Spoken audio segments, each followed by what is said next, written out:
Assalamualaikum warahmatullahi wabarakatuh. Perkenalkan, saya Epin Saifuddin dari Fakultas Seni Rupa dan Desain. Saya mengampu mata kuliah Pancasila dan Kewarganegaraan. Pada segmen kali ini, saya akan menjelaskan mengenai ruang lingkup, landasan, dan sasaran pembelajaran Pancasila dan Kewarganegaraan di perguruan tinggi.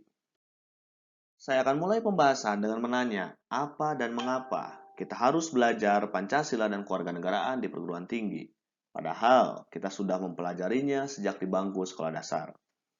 Jawabannya adalah upaya untuk menumbuhkan kesadaran warga negara agar memiliki rasa kebangsaan dan cinta tanah air perlu terus dilakukan. Belajar Pancasila dan Kewarganegaraan pada dasarnya adalah belajar tentang keindonesiaan. Seorang sarjana atau profesional sebagai bagian dari masyarakat Indonesia perlu memahami tentang Indonesia, memiliki kepribadian Indonesia, memiliki rasa kebangsaan Indonesia, dan mencintai tanah air Indonesia.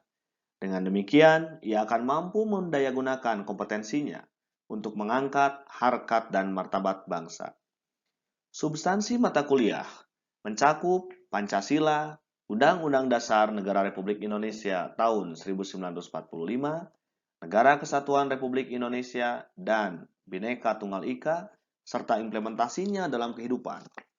Sehingga mahasiswa diharapkan dapat menjadi manusia Indonesia seutuhnya. Landasan penyelenggaraan Pancasila dan Kewarganegaraan di perguruan tinggi dapat dilihat setidaknya dari 3 aspek. Yang pertama dari aspek historis, kedua dari aspek sosiologis, dan ketiga dari aspek yuridis. Secara historis, pendidikan kewarganegaraan dalam arti substansi telah dimulai jauh sebelum Indonesia diproklamasikan sebagai negara merdeka. Dalam sejarah kebangsaan Indonesia, berdirinya organisasi Budi Utomo tahun 1908 merupakan cikal bakal tumbuhnya kesadaran sebagai bangsa, walaupun pada saat itu belum menamakan Indonesia. Secara sosiologis, pendidikan kewarganegaraan di awal kemerdekaan lebih banyak dilakukan pada tataran sosial kultural dan dilakukan oleh para pemimpin negara bangsa.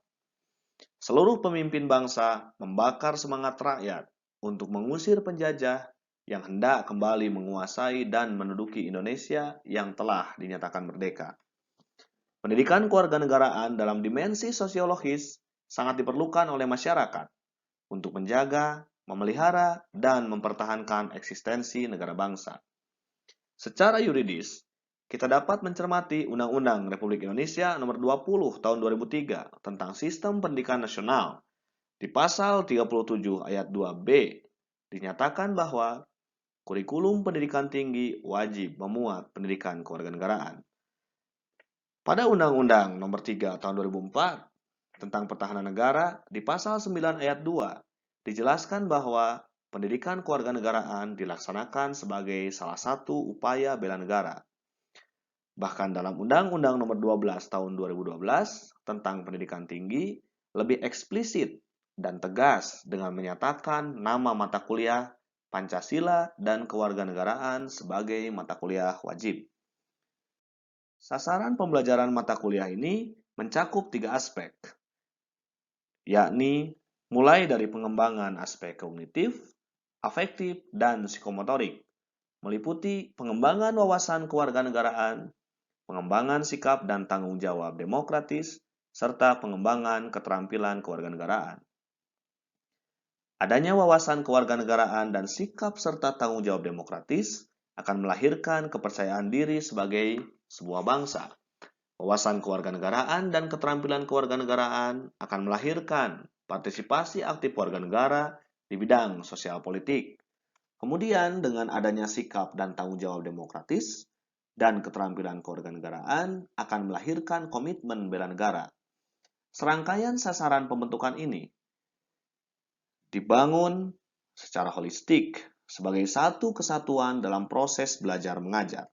Melalui mata kuliah ini, mahasiswa didorong untuk berkontribusi secara nyata dalam menganalisa kompleksitas persoalan yang ada dalam kehidupan bermasyarakat, berbangsa, dan bernegara sebagai wujud warga negara yang cerdas dan baik. Demikian dari saya. Terima kasih. Wassalamualaikum warahmatullahi wabarakatuh.